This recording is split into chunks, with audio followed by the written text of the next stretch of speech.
So I'll be showing you how to install the CapCut video editor onto your Android phone.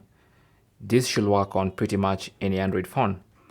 So simply go to the Google Play Store on your Android phone and then just search for CapCut. There you go. So this is CapCut video editor.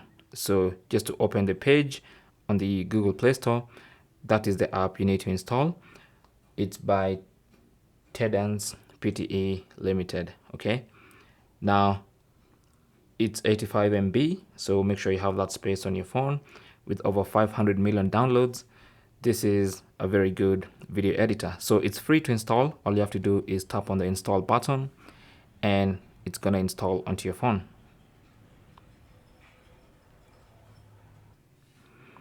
Now once the installation is complete, you can either tap on open to launch it from here, or just go to the app screen and find the CapCut logo. There you go, and launch CapCut from there.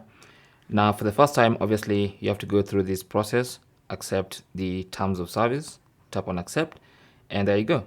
You're now ready to use CapCut on your Android phone.